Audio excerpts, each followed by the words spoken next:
দক্ষিণী সিনে ইন্ডাস্ট্রির মিস বিউটি খ্যাত তামান্না ভাটিয়ার জীবন যেন এক সিনেমার চিত্রনাট্য। ব্যক্তিগত জীবনের কোনো টানাপোড়েনি যেন থামিয়ে রাখতে পারেনি তাকে, হোক সে সিনেমার ফ্রেমে কিংবা আইটেম গানে। আকাশচুম্বী পারিশ্রমিকে এখন তার সময়ের মূল্য মাপা হয় মিনিটে। তামান্নার প্রতি মিনিটের পারিশ্রমিক শুনলে চোখ কপালে উঠবে যে কারোর। ভারতীয় গণমাধ্যম সূত্রে জানা যায়, সম্প্রতি গোয়ায় আয়োজিত এক হাই প্রোফাইল অনুষ্ঠানে নৃত্য পরিবেশন করেন তামান্না, যেখানে মাত্র 6 মিনিটের একটি নাচের পারফরমেন্সের জন্য এই অভিনেত্রী দাবি করেছিলেন 6 কোটি রুপি, অর্থাৎ মঞ্চে প্রতি মিনিটের জন্য 1 কোটি রুপি পারিশ্রমিক নিয়েছিলেন তিনি।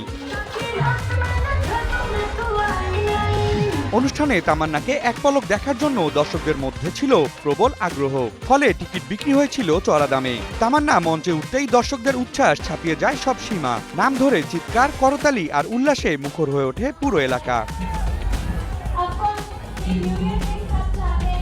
আজ কি রাত, কাভাল্লা ও গফুরের মতো একাধিক জনপ্রিয় আইটেম গান দিয়ে বলিউডে নিজের একক আধিপত্য তৈরি করা এই অভিনেত্রী ছাড়া বর্তমান সময়ে মঞ্চে পারফরমেন্সের জন্য এত বড় অঙ্কের পারিশ্রমিক কোনো অভিনেত্রী পান কিনা তা নিয়ে বিনোদন অঙ্গনে শুরু হয়েছে আলোচনা।